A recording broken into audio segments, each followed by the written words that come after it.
Good morning, everybody. It's good to see you guys again. I just wanted to give you a small reminder that God loves you, and we're going to get into today's video. So today we're going to be going over all of the different things that you're going to need to do if you want to travel to another country. And the idea behind this is that this is meant for people that are traveling just for a little while, whether it's like 3 days, 7 days, whatever it may be, all the way to people that would like to stay for 3 months or more. So I made this list kind of with my own situation at hand that's going on. And so I came up with 15 different things that we're going to be able to talk about. And hopefully these things are going to be able to help you land wherever you want to go in the smoothest way possible. So we're going to label this list. Hey guys, right before we get into the video, I got something to tell you, so just hold tight for 1 sec. So, full transparency, I'm still learning video editing as I go, and this is literally me figuring it out in real time. And so you're probably gonna see a few rough cuts, a few weird transitions, and maybe even a random clip that doesn't belong. But I promise I'm getting better every time. I'm just documenting the journey as I'm improving every step of the way. Your patience means a lot to me, and honestly, it's pretty fun sharing the progress with you. I've already had a couple people from the comment section, reach out to me on Facebook, and I think that's incredible. That's exactly what I was intending to do when I made this YouTube channel. So stick around. The channel is growing, and thank you for watching and supporting. 15 travel requirements.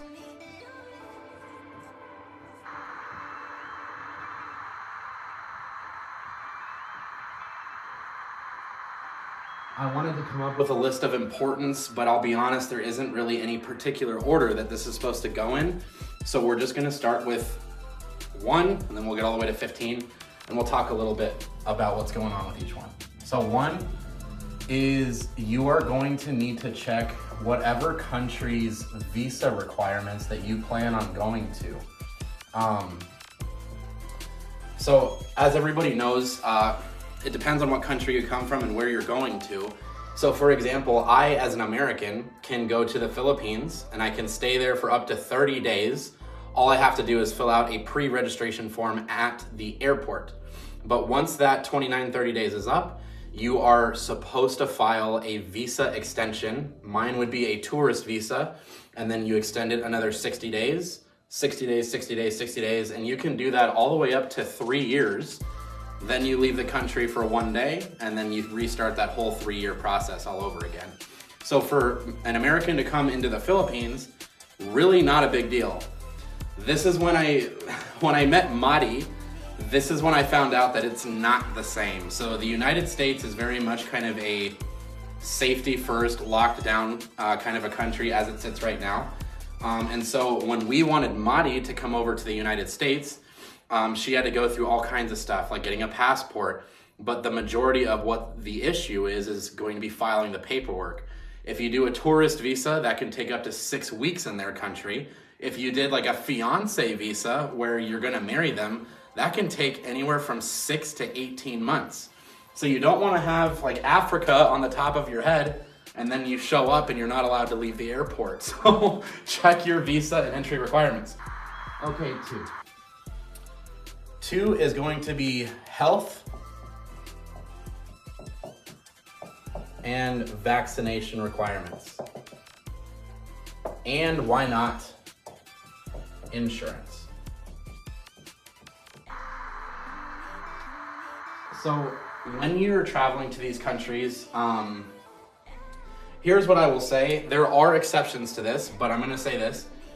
America has probably some of the very best hospitals in the entire world. I don't think that anybody would argue with that, but I'm not saying that they are the best, they are one of the best.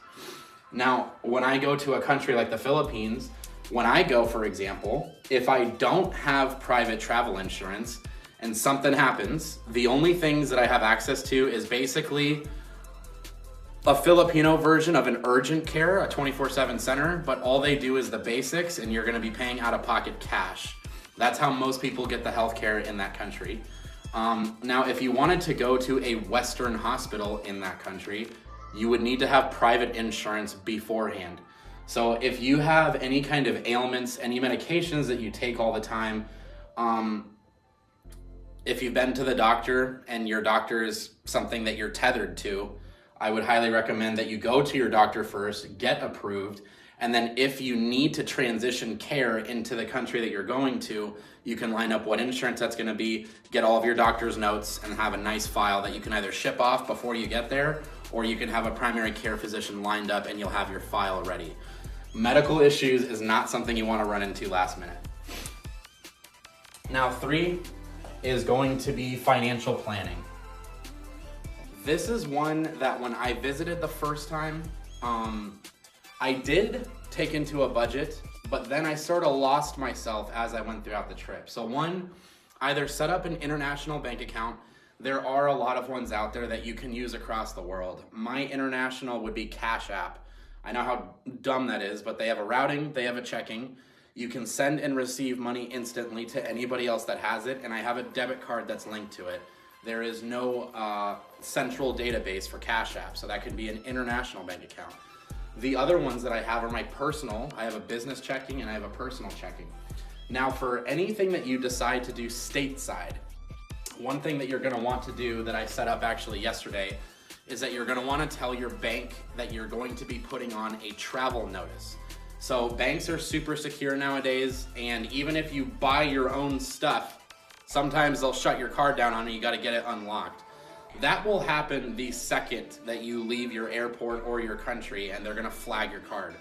Right when you're going to need your card the most, like paying for a toll or at a restaurant or something like that. So all you do is that you just call your bank, you put a travel notice on the debit cards that you want to have a travel notice on. And when I spoke to the gal yesterday, it sounds like you can do that somewhat indefinitely. So I set mine up for the next 6 months.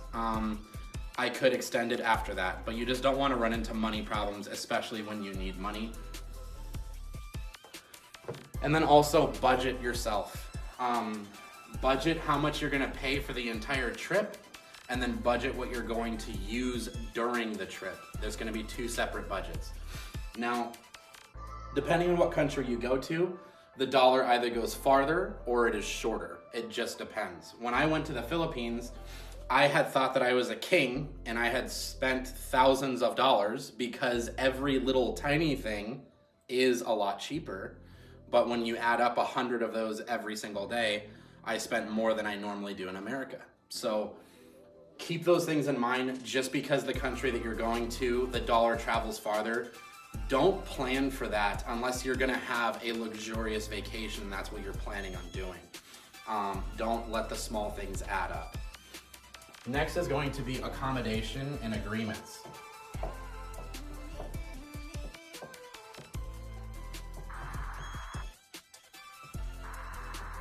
And what we're talking about is housing or lodging.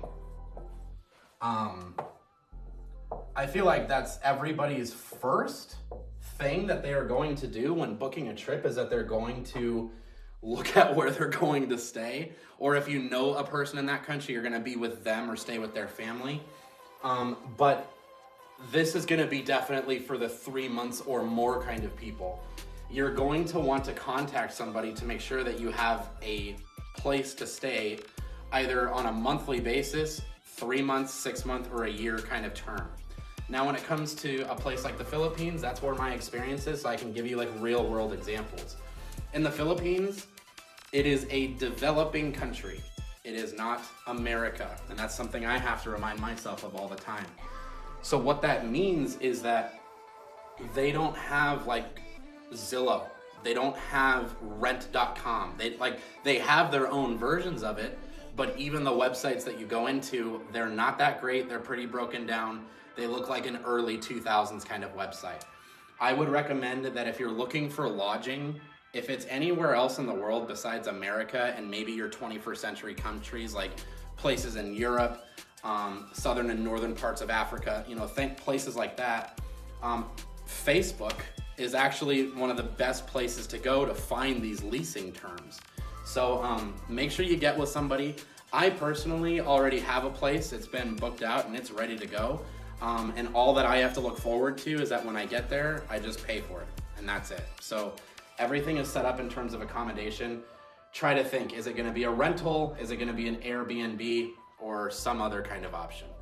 Next is going to be local laws and culture norms.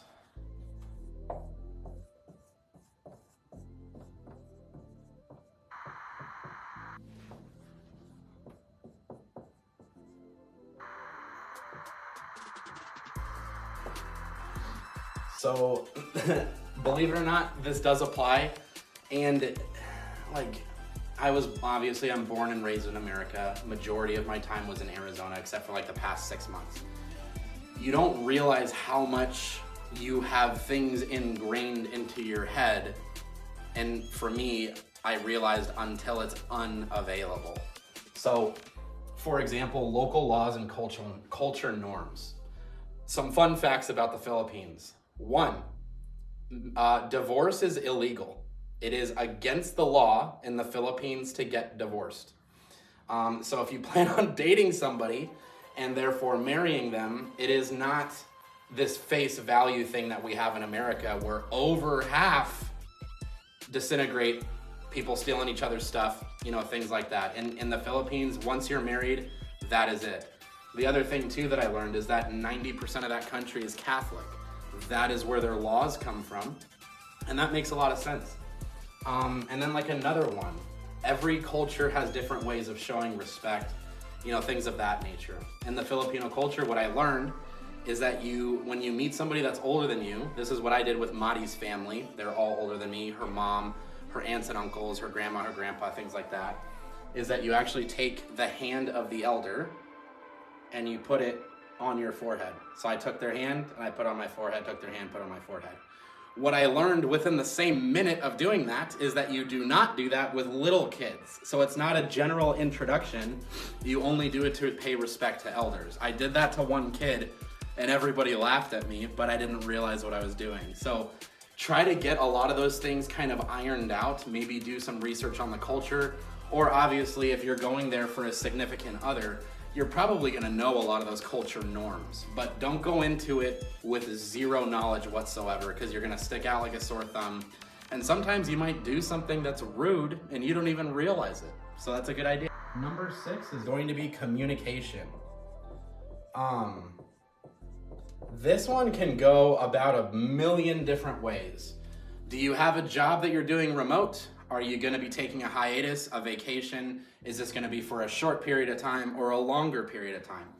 Now, for communication, this is actually pretty normal across other developing countries and a lot of third world countries, but for me specifically, we'll start at like the top of the ladder and then it kind of gets cheaper from there. So I had a business account with Verizon and it was like the ultimate deluxe with a side of fries plan.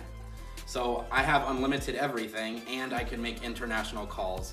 I don't get charged a penny over what I already pay as long as I don't call to an international landline. So that's probably gonna be your best setup if you can afford it. You are gonna have to call your cell phone provider and upgrade that plan so that way you're not charged for every minute that you're talking outside of the US. Now the next things that you can do this is kind of like an in-betweener, but you can do either a Google number, so you can get a Google number, or you can get a SIM card in the country that you're going to. Now, I personally still have business dealings that I'm taking care of in America, and I'm going to be working nights in the Philippines, so I have American hours.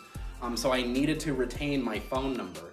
But if you're going out there and you don't have any reason for business and it's just personal, then tell your top 5, 10, 20, 30 contacts, and then get a new SIM card, tell them what that phone number is, and you'll be good to go. So those are a few different things that you can do in terms of connectivity, communicating with people. And the most basic one, honestly, is just Messenger. Most of the world, for developing and third world countries, they don't even have phone numbers. They just use Facebook and Messenger, and then when they have data available, then that's how they communicate with people. So that's kind of your top, middle, and bottom in terms of getting your communication taken care of. So 7 is gonna be packing smart.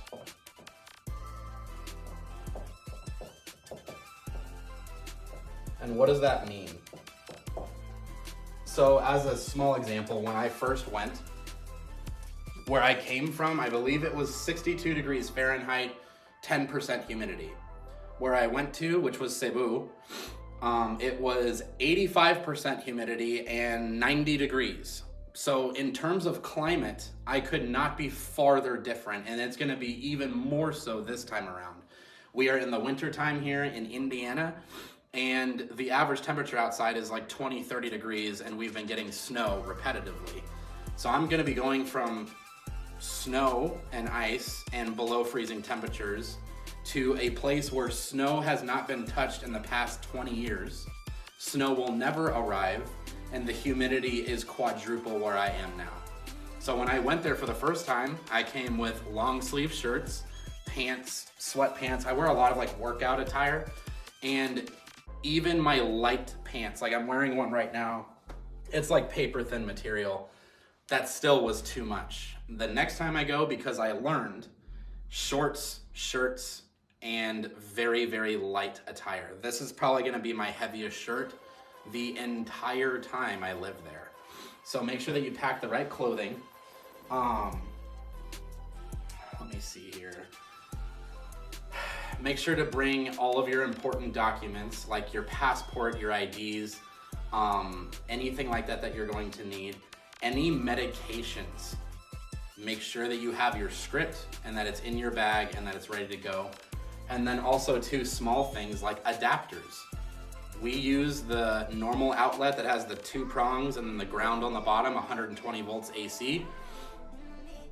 Other parts of the world use that as well, but if you actually look into other countries, there's about 5 to 10 different kinds of adapters that are used worldwide. You can go to places like Walgreens or Walmart and get little kits that you can adapt to make sure that you can plug your phone devices in anywhere in the world. So there. Number 8 is going to be emergency contacts. Actually, it's just gonna be emergency in general. Emergency is good, so know where the nearest hospitals are. What else was there? Make sure that you have a list of all of your emergency contacts. I would recommend getting a laminate or a slip that you can put in your wallet. That's something that my grandfather taught me. So if anything happens to you, at least they know who to contact back where you're from originally. And then make sure you understand the local police phone number and try to track the nearest hospitals. That's pretty much it. Oh, lastly, make sure you know where the nearest US embassy is as well. If you ever have problems with like immigration status, visitor status, any kind of visa problems, whatever it is, these embassies is where you're gonna want to go to make sure that you have all that information. Number 9 is going to be transportation and navigation. So I'm just gonna write transportation and nav. Okay, so let's discuss this. Where I come from, I don't walk anywhere unless I am exercising or hiking. I don't walk anywhere. If I was to walk to the nearest gym, I'd probably be there in 2 hours. If I was to walk to Walmart from my house, I would be there in probably an hour and a half, 2 hours. So everything from where I'm sitting requires a car. This was the first time that I had traveled somewhere and I had noticed that almost nobody has a car. So at least where I'm coming from, they have taxis. They have what's called jeepneys, which is a motorcycle.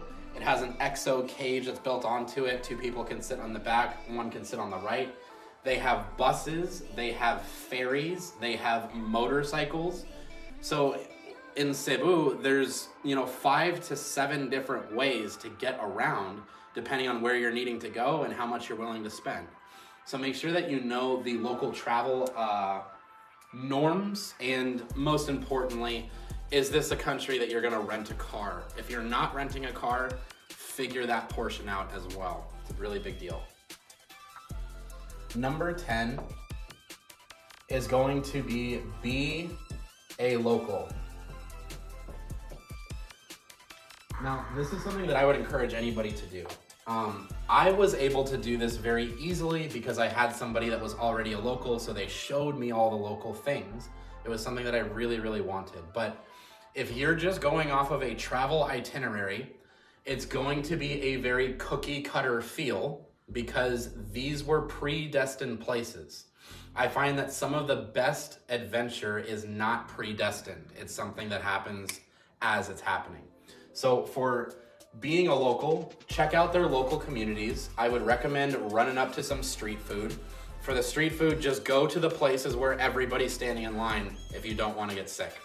If nobody's standing in line, the locals are telling you that place is bad. You with American taste buds are probably gonna think it's even worse. So just keep that in mind. Maybe try out a church, and if the country that you're going to is safe enough, leave your hotel and walk a mile. See what you see. It's not on your phone. The whole point of traveling with this is to throw your phone away and actually experience things. So go experience it.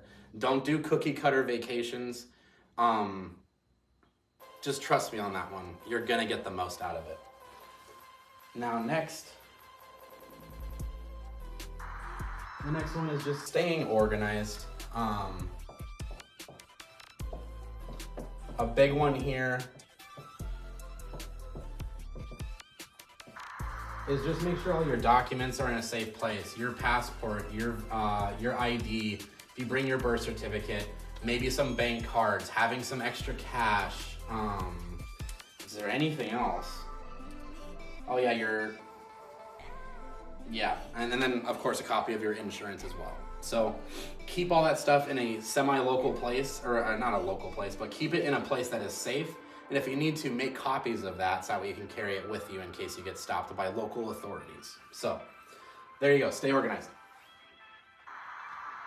This one is, it seems obvious to me, but you'd be surprised as to how many people don't do this, which is learn whatever language you're going to be around.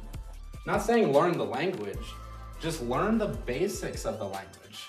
Learn anywhere from like 5 to 20 phrases, and then that way when you're in public and you're by yourself and you're listening to the atmosphere, at least you can pick up certain things, or you can order something like a coffee or food or whatever it may be, and you can have that experience. It's like you lived it, you spoke it, you ate it, and you breathed it.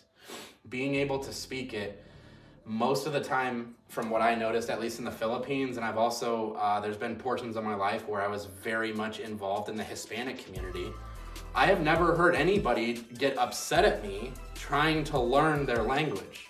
So even if you're not confident or you sound dumb or whatever it is, still do it because they appreciate it, and I promise that you're not gonna get anybody that's offended at that, and it's good for you. So yeah, give that a shot. 13. I would recommend this to pretty much anybody. Whoops, I miswrote it. Staying connected.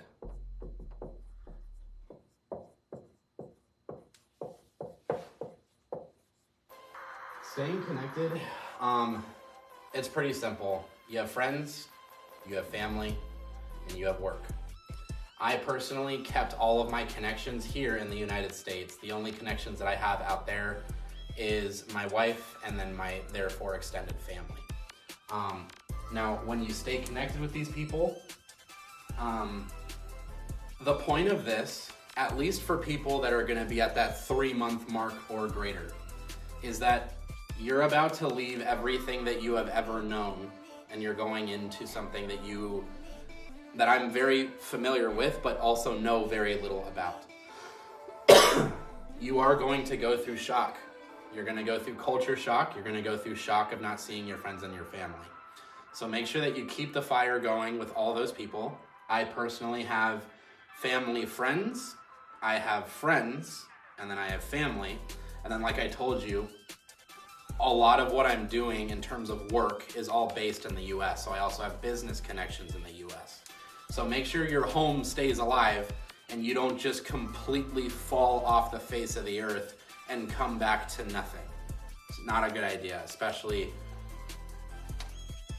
yeah, it's just not a good idea. So number 14 is going to be sustainable travel. I'll let you know this. What I notice is that the people that dislike America the most is actually America itself. Americans dislike other Americans more than any other country that I've seen. So when I go to this country, you also want to be like sustainable with your travel. And what I mean by that is don't litter. Don't throw away trash in the street, even if you see other people do it. And another thing that you can do is try to support a local business versus a fast food chain. There is,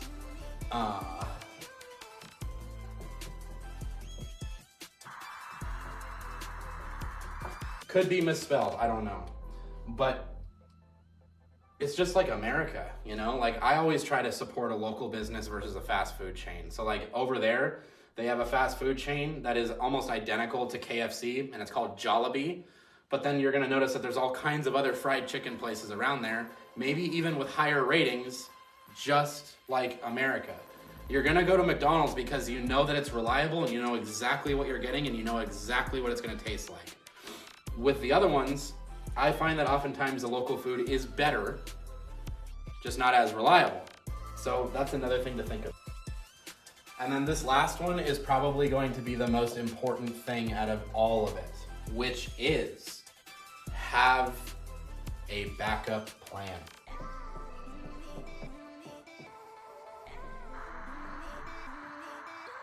Now for the people that are doing the short stays, let's say a month or less, a backup plan could be as simple as having a secondary debit card. It could be as simple as having an emergency contact in America that is going to be able to put money into your bank account if you spent all of it. These are the kinds of things that you need to have as a backup plan. I personally, my personal backup plan is that I have saved up X number of dollars, and if I get down to my last few $1,000s, then that will show that the plan that I had is not working and I still have a cushion to be able to go back to America and start over again. So just make sure that you don't leave any nasty surprises for yourself. And then one last like bonus thing. So